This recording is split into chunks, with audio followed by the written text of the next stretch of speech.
अस्सलाम वालेकुम, सुनो डिजिटल के साथ मैं हूं तसव्वुफ मीर। आज हम बात करेंगे ज़हनी सेहत के हवाले से और एक ऐसी बात आपसे शेयर करेंगे कि शायद जो बहुत से लोगों को पता ना हो, क्योंकि ज़हनी सेहत को हमें अक्सर लगता है कि किसी न किसी उलझन की वजह से हमारी ज़हनी सेहत मुतासर होती है, लेकिन बाज़ औक़ात कुछ विटामिन्स की कमी की वजह से भी ज़हनी सेहत मुतासर होती है और उनमें विटामिन डी का जिक्र सबसे पहले आता है। जी हाँ, विटामिन डी मुतअद्दिद जिस्मानी अमराज के लिए अहम है, लेकिन हालिया तहकीक ने विटामिन डी और ज़हनी सेहत से मुतालिक अमराज जैसे डिप्रेशन और बेचैनी या घबराहट के दरमियान मुमकिन ताल्लुक का इंकिशाफ किया है। कुछ मुतालियात से पता चला है कि एंटीऑक्सीडेंट खुसूसियात और दिमागी बाफ़तों पर असर अंदाज होने की सलाहियत की वजह से विटामिन डी अफसुर्दगी और इज़्तिराबी हालत की रोकथाम के लिए बहुत जरूरी है। इसी वजह से कुछ मुहक्किकीन ने मशवरा दिया है कि विटामिन डी की स्क्रीनिंग इन खराबियों की रोकथाम और इलाज के लिए भी की जानी चाहिए। विटामिन डी की कमी की अलामात में थकावट, मूड में तब्दीली, दर्द की हसासियत में इजाफा, पट्टों की कमजोरी, इदराक की खराबी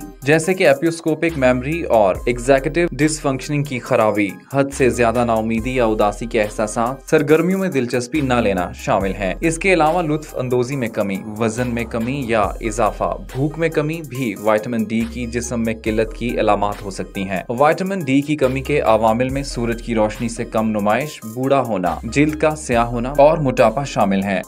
ऐसे अवामिल से 2-4 अफराद में विटामिन डी की कमी की सतह का खतरा ज्यादा हो जाता है।